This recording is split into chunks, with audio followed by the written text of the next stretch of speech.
Pétition 0109/2025, présentée par Maryse Copin, de France.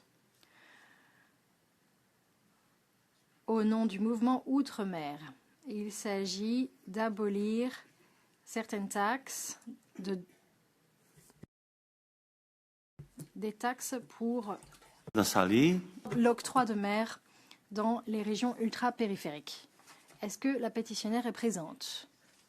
Oui. 5 minutes. Bonjour à tous. Donc, l'objectif de notre pétition est d'obtenir la suppression du régime de l'octroi de mer dans les régions ultra-périphériques françaises. L'octroi de mer est un impôt. Il trouve son origine dans le pacte colonial. C'est un impôt qui a été institué au XVIe siècle et qui perdure aujourd'hui exclusivement dans les anciens territoires coloniaux français qui sont devenus entre-temps des régions ultra-périphériques de l'Union européenne. Il s'agit d'une taxe frappant à la fois les produits importés et les productions locales dans ces territoires, à savoir la Guadeloupe, la Guyane, la Martinique, Mayotte et la Réunion. Ce dispositif fiscal est devenu une barrière douanière. Il était conçu pour protéger l'économie locale contre les importations, mais entraîne aujourd'hui d'importantes distorsions du fonctionnement du marché local. La décision de l'Union européenne 2021/991 du Conseil autorise les autorités françaises à prévoir des exonérations totales ou partielles d'octroi de mer en faveur d'une liste limitée de produits fabriqués localement et énumérés dans l'annexe de la décision. Cependant, la Cour des comptes française, dans des rapports successifs, constate que les exonérations d'octroi de mer à l'importation bénéficient à moins de 500 entreprises pour des montants très élevés et sont susceptibles de constituer des aides d'État. Donc, au lieu de protéger la production locale, l'octroi de mer crée des oligopoles au bénéfice des grands groupes producteurs et importateurs et empêche l'entrée de nouveaux concurrents. Alors, c'est répétitif dans tous ces départements d'outre-mer. Vous avez régulièrement des manifestations de la population contre la vie chère. Parce que l'octroi de mer est un effet direct sur la vie chère et d'appauvrissement des populations. Il renchérit mécaniquement le coût des importations, il augmente le prix à la consommation, il pèse directement sur le pouvoir d'achat. Donc, l'inefficacité économique du dispositif est très importante et les rapports successifs, je dis bien les rapports successifs de la Cour des comptes français, sont accablants. Le dispositif n'a absolument pas permis d'apporter un développement économique, de structurer un tissu productif et les protections tarifaires n'ont pas généré d'industrialisation. Nous sommes en pratique face à une économie totalement dépendante des importations. La production locale, elle est excessivement limitée. Et le dispositif entretient une situation de rente plutôt que de favoriser l'innovation et la compétitivité. L'objectif poursuivi, qui était un développement économique, l'objectif poursuivi dans la décision de l'Union européenne, n'est absolument pas atteint. La position de la Commission aujourd'hui est obsolète, compte tenu du fait que vous avez une décision qui s'applique, qui devait se terminer en 2021 et prorogée jusqu'en 2027 à la demande des autorités françaises. Et nous attendons de la Commission de savoir si effectivement la France a rendu son rapport comme elle devait le faire au dernier trimestre 2025. J'attire aujourd'hui l'attention de la Commission et du Parlement sur le fait que les travaux parlementaires français démontrent à suffisance que les informations qui sont transmises à la Commission sont tout à fait parcellaires, parce qu'elles émanent d'opérateurs tels qu'Eurodom et la FEDOM, deux entités qui représentent des acteurs qui bénéficient de ces exonérations, de ces grandes entreprises qui sont en situation de monopole, c'est celles qui interagissent avec la Commission. Donc, on est face vraiment à une problématique sur la fiabilité de l'évaluation de la décision. Je dois rappeler que la dérogation qui a été obtenue et les adaptations ont été permises sur base de l'article 349 du traité pour les régions ultrapériphériques. Et ces adaptations, elles ne sont autorisées que quand elles sont nécessaires, proportionnées, temporaires. Or, le régime perdure depuis plusieurs décennies Et ces effets sont totalement contraires aux règles de l'Union européenne. Donc, les dérogations sont totalement disproportionnées. Nous avons clairement un régime incompatible avec les principes fondamentaux de l'Union, avec une atteinte à la libre circulation des marchandises. Je dois rappeler que l'octroi de mer est une charge pécuniaire appliquée aux produits importés en raison du franchissement d'une frontière interne à l'Union européenne. Il s'analyse ainsi comme une taxe d'effet équivalent à un droit de douane prohibé par principe. Nous avons une discrimination fiscale parce que ce qui est très choquant avec cet impôt, c'est que vous obtenez une dérogation si vous connaissez les autorités locales. Donc, vous avez toute une liste de produits et toute une liste d'entreprises qui ne paient pas un impôt. Donc, vous avez des acteurs qui se trouvent en situation d'abus de position dominante. On a une aide d'État totalement illégale. Les exonérations d'octroi de mer sont sélectives. Elles procurent un avantage économique et sont financées par des ressources publiques qui affectent les échanges entre États membres. Et quand l'État nous rappelle que ça facilite et que ça abonde au budget des collectivités locales, je dois rappeler que nous ne pouvons pas tolérer dans l'Union européenne un système contraire aux droits de l'Union pour enrichir, si vous voulez, des collectivités locales. Pourquoi je dis enrichir? Parce qu'elles reçoivent déjà des dotations de l'État suffisamment importantes. Et relevons une chose, c'est que tous les rapports démontrent qu'on a une corruption endémique dans les départements d'outre-mer, due justement à ces attributions sélectives d'exonération fiscale. Voilà, on a un système de rente et de pratiques de favoritisme largement documenté. Et je dois rappeler que le dernier rapport du ministère de l'économie date du 20 mars 2024 et qui relève encore que l'octroi de mer ne remplit pas l'objectif poursuivi de développement économique. Je vous remercie.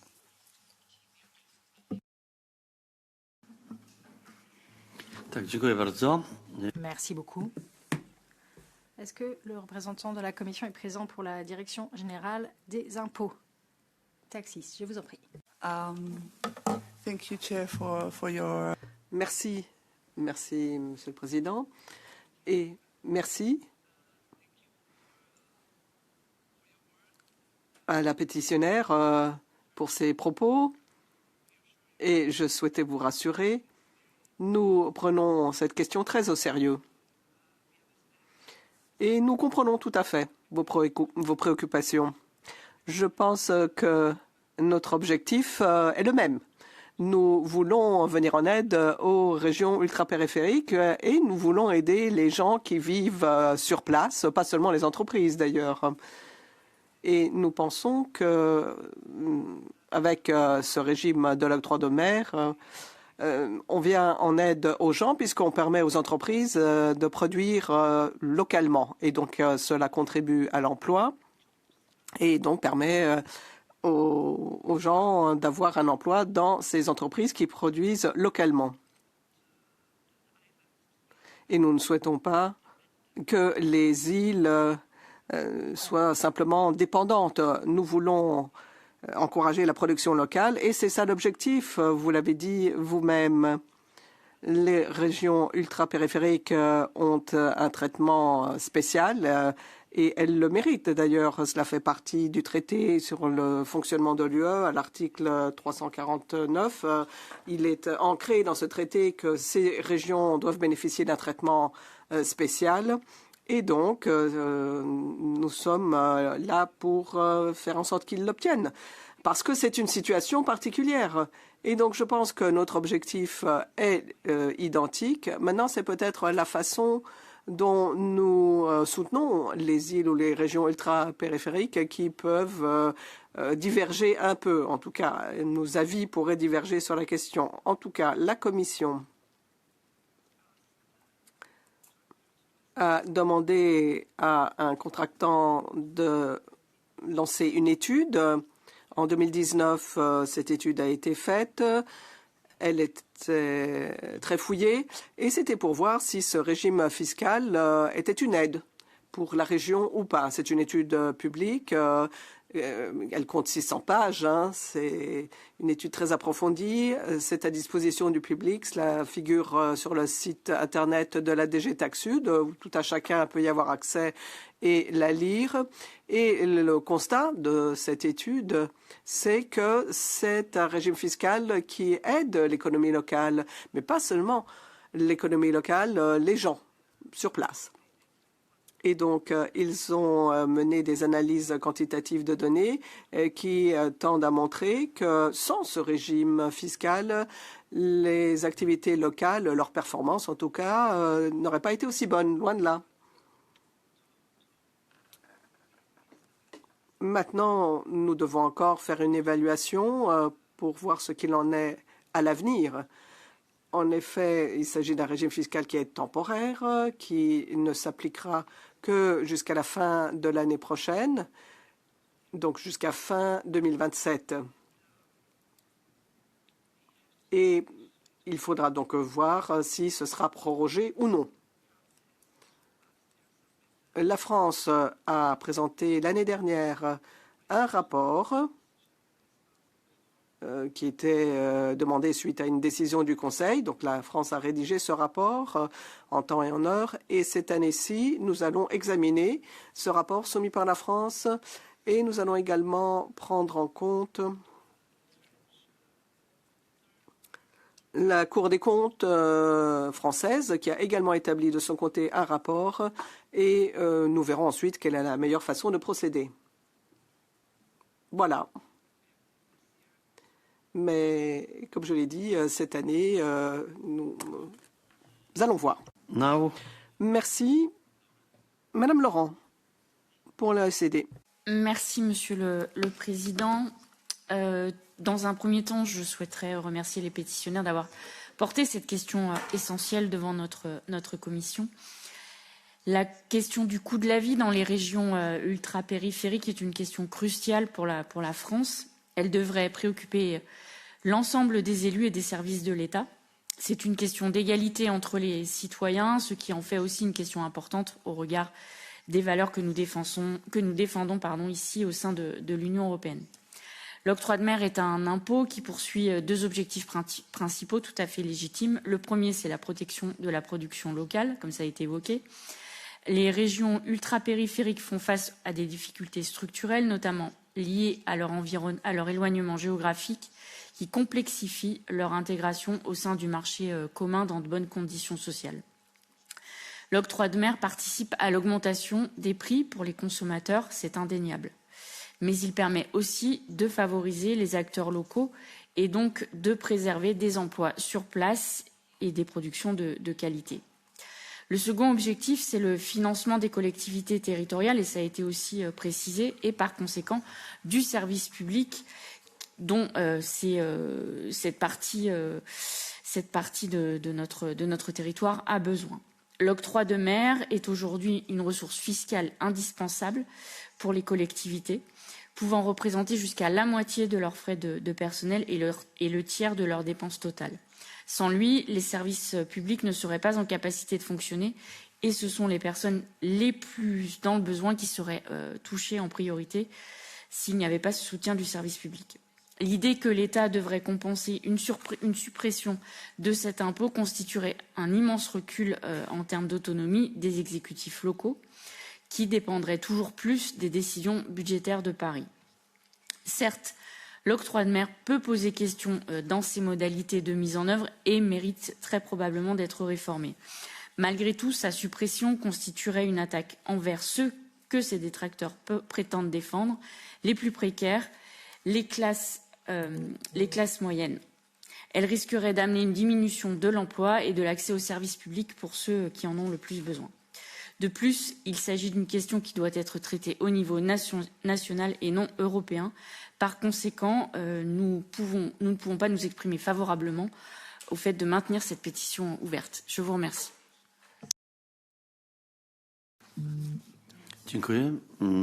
Merci. Monsieur Talassi. Merci beaucoup. J'ai écouté attentivement les interlocuteurs, la commission notamment, disant qu'effectivement, et grâce à l'article 349, il y a des dispositifs spécifiques pour les territoires ultramarins. J'en suis d'accord. Mais j'aimerais des exemples lorsque vous dites que ça bénéficie aux entreprises locales, à la production locale, et tout ce qui s'ensuit, parce que nous ne sommes pas du tout sur la même longueur d'onde. Je suis franchement désolé.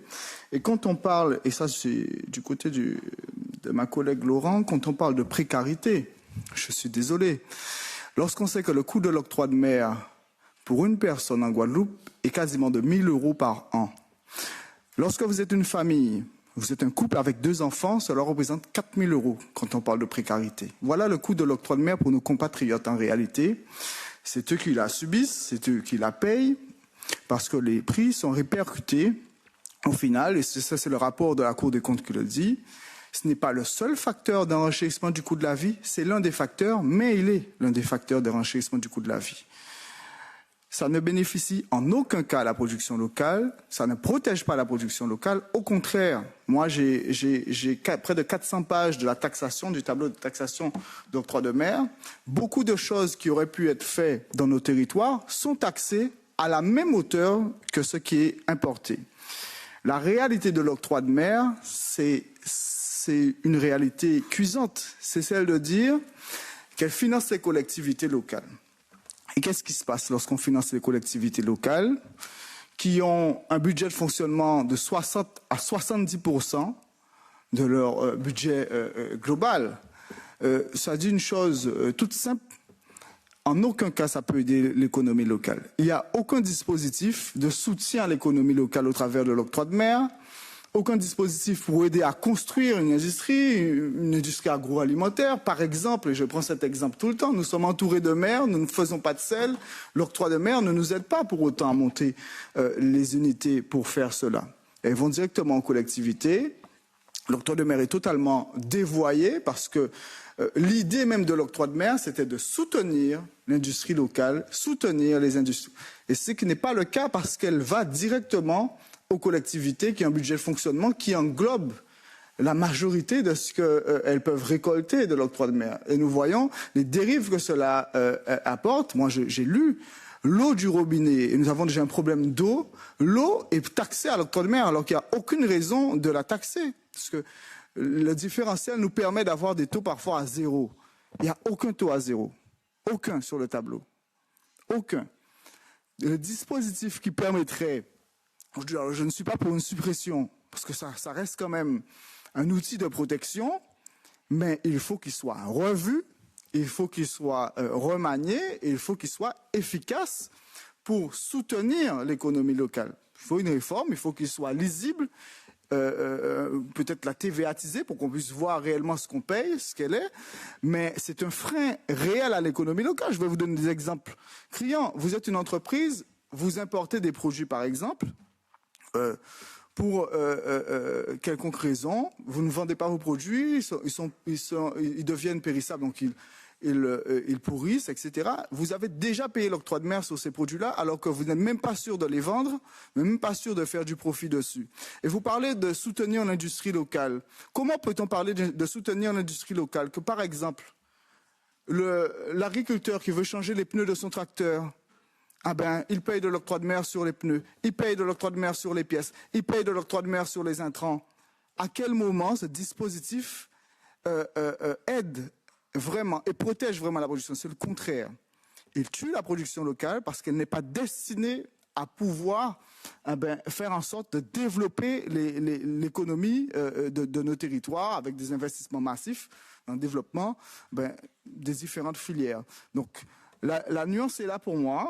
Je souhaite que cette pétition reste ouverte, mais attention à ne pas dire, excusez-moi du terme, un peu n'importe quoi sur la question de l'octroi de mer. Ça n'aide pas l'économie locale, ça ne va pas en direction de l'économie locale.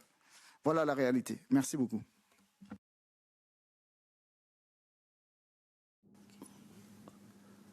Okay, now let's go to Madame Madame la pétitionnaire. 2 minutes for you. 2 minutes.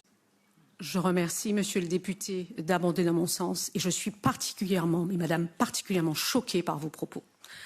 Effectivement, On ne peut plus dire en 2025, je ne veux plus entendre ça. Nous avons des populations dans la rue, des gens les plus pauvres de l'Union européenne, qui sont fatigués d'entendre ce genre de propos.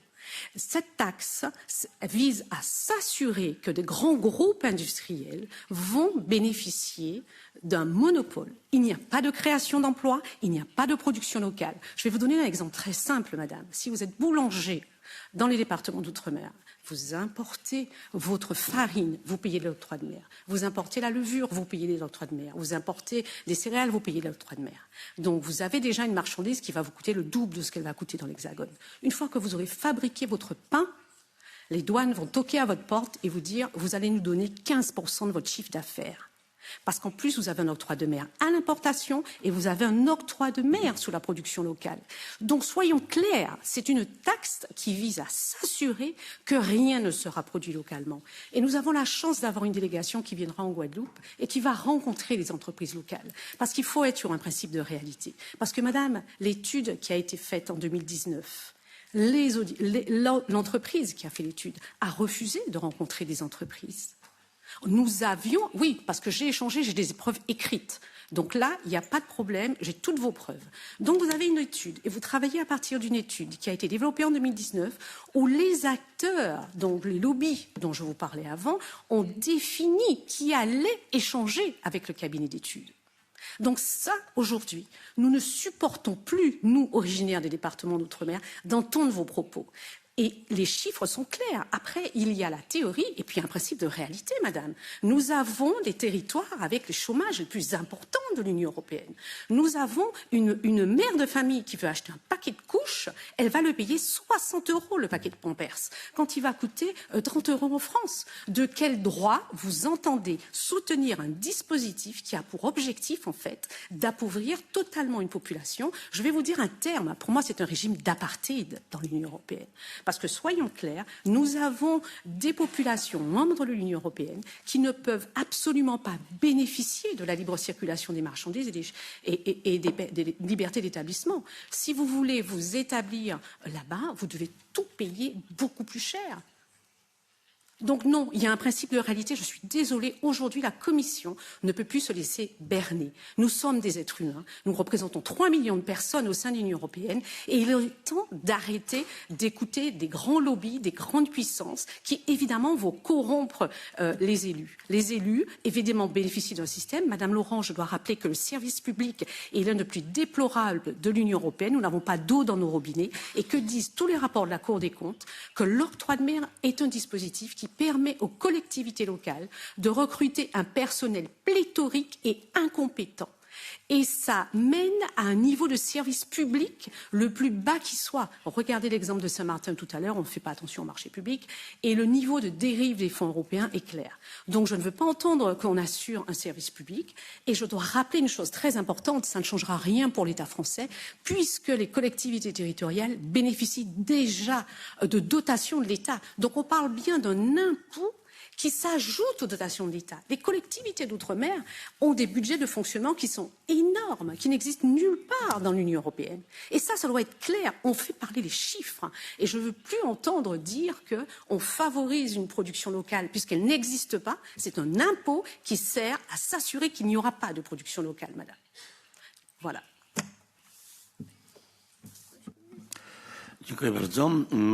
Merci beaucoup. Il nous reste un petit peu de temps. Si la représentante de la Commission souhaite ajouter quelque chose, nous avons encore le temps. Thank you. I listened very carefully. Merci, j'ai écouté avec attention tout ce que vous avez précisé. Et j'ai été surpris que vous disiez qu'il n'y ait pas de production locale. Parce que moi, je pensais qu'il y en avait de la production locale.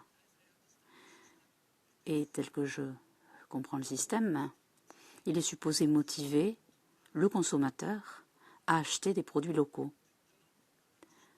Les produits locaux devraient comporter des prix moins importants que ceux provenant des États membres ou des autres régions. Donc voilà, c'est l'objectif principal. C'est ainsi que j'avais, moi, compris le système. s'il y a une réduction de la taxe pour la production locale, eh bien normalement, ça devrait être moins coûteux. Et cela devrait motiver du coup le consommateur à acheter des produits locaux. Maintenant, vous avez mentionné l'eau, le fait que l'eau était taxée. Là, nous allons devoir examiner avec soin tous les produits qui bénéficient de taxes moins importantes. Et comme je l'ai dit précédemment, nous allons bien évaluer toutes les données qui nous ont été fournies par la France. Nous sommes en contact avec ce pays. Nous analysons avec soin les rapports qu'ils nous ont fait passer, avec toutes les données qu'ils nous ont communiquées sur la production locale. La décision de l'annexe 2 parle de ce qui doit être fourni à la Commission doit être transparent en termes de données. On doit voir les effets sur l'emploi au plan régional, la valeur ajoutée brute au niveau régional, le niveau de prix, l'indice de niveau de prix également de la France, des RUP.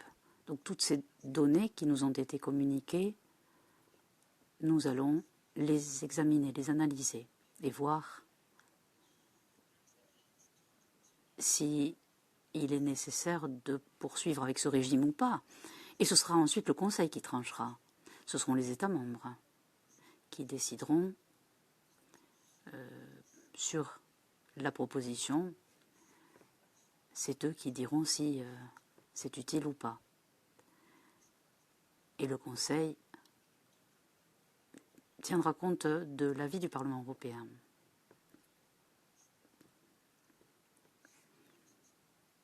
Et dans le passé, le Parlement européen avait soutenu, donc voilà. You want to take the floor? Non, je voulais revenir à un point, c'est sur le point des collectivités locales et le financement des collectivités locales. Je rappelle que nous faisons partie quand même d'un pays dont sa doctrine est que la France est une et indivisible. Et je ne comprends pas pourquoi nous, qui sommes français, payons déjà des impôts et des taxes pour financer le fonctionnement de l'État, des collectivités, etc. Dans la France une et indivisible, ou même on peut aller plus loin, dans l'Europe, avoir à payer une taxe supplémentaire pour financer nos collectivités locales. C'est ça la réalité de l'octroi de mer. Voilà ce que nous dit l'octroi de mer. C'est une discrimination qui est faite à nos compatriotes sur cette question-là. Et pour aller encore plus loin sur cette question, si vous attendez à ce que l'État, le gouvernement français, aille dans le sens d'un rapport totalement transparent, totalement honnête sur le fait qu'il faut réformer ou supprimer l'octroi de mer, moi je ne suis pas pour la suppression, je suis pour une réforme. Mais ils utilisent aussi l'octroi de mer parce que, à défaut d'investir dans nos territoires, ils disent à nos élus, aux collectivités locales, vous avez l'octroi de mer, débrouillez-vous avec. Voilà la réalité de l'octroi de mer. L'État se défausse sur l'octroi de mer pour prendre ses responsabilités. Sur la question de l'eau, sur la question du transport public, sur d'autres questions encore, il se défausse totalement en disant, vous avez l'octroi de mer, vous avez la possibilité d'abonder vos budgets, de financer les travaux, financer les investissements, financer ci et ça. Et l'État, lui, se défausse de ses responsabilités, mais de dotation de global de fonctionnement, comme partout en France. Il semblerait que c'est comme partout en France. Mais ce n'est pas comme partout en France. Parce que quand l'État investit dans le chemin de fer, il n'investit pas dans le chemin de fer en Guadeloupe, en Martinique, en Guyane, parce que cela n'existe pas. Il n'investit pas dans les autoroutes, par exemple. Il n'investit pas dans diverses infrastructures publiques qui peuvent exister dans nos territoires, et notamment sur la question de l'eau. La responsabilité de l'État, je ne vais pas rentrer dans les détails, ils m'ont démontré dans le contrôle. Et donc, l'octroi de mer est un outil qui permet à l'État de se défausser de ses responsabilités. Et comme je vous ai dit, on est dans un cercle vicieux. Ça n'aidera, le dispositif tel qu'il est n'aidera jamais la production locale. Pourquoi? Étant donné que ça finance les collectivités locales, qu'est-ce qui se passe? Plus il y a d'importations, plus à financer les collectivités locales. Voilà la réalité de l'octroi de mer. Donc personne n'a envie d'en sortir. Si vous voulez écouter les rapports où nous avons des élus qui en bénéficient et l'État de l'autre côté, ou le gouvernement français qui lui se défausse de ses responsabilités, effectivement vous aurez des rapports qui vous disent il faut maintenir ce régime. Mais si vous prenez le temps de regarder les délibérations de chaque du Conseil régional de la Guadeloupe, de la Réunion, du Conseil territorial de la Martinique, de Guyane par exemple, vous verrez les aberrations qu'il y a sur l'octroi de mer. Je vous remercie. Madame Lavron. Oui, merci Monsieur le Président. Et peut-être juste quelques mots, parce qu'en fait, le débat montre qu'il faudrait arriver à prendre de la hauteur sur le système fiscal français. Et après, le lieu du débat n'est peut-être pas celui-là, mais en tout cas, on peut remettre en cause le système fiscal national. Et encore une fois, je pense que c'est pas le bon lieu pour en faire le débat, mais peut-être plus ma prise de parole sur les questions du financement des collectivités locales et de manière plus générale. En fait, là, on parle de l'octroi de mer, mais sur le territoire national et en métropole, nous avons aussi des contributions, et je le dis en tant qu'ancien maire d'une commune de 10 000 habitants, où nous sommes mis à contribution à différents niveaux. Nous avons les impôts nationaux et nous avons aussi les impôts locaux, et qui sont pour les collectivités et pour les citoyens une fiscalité supplémentaire et un poids fiscal supplémentaire, donc qui existe aussi en métropole. Donc il y a peut-être quelque chose à faire au niveau national, et peut-être que le débat n'est pas au sein de cette commission.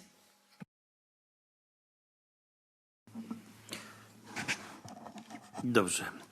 Bardzo dziękuję. Bien. Je vous remercie toutes et tous pour vos interventions. C'est un sujet difficile et très intéressant. Et c'est justement pour cela que la commission des pétitions existe. Cette pétition va rester ouverte et nous attendrons la réaction de la Commission européenne, DG Tax, sur cette question. La pétition reste ouverte. Je vous remercie. Point suivant, point divers. Est-ce que quelqu'un a un point divers à soulever ?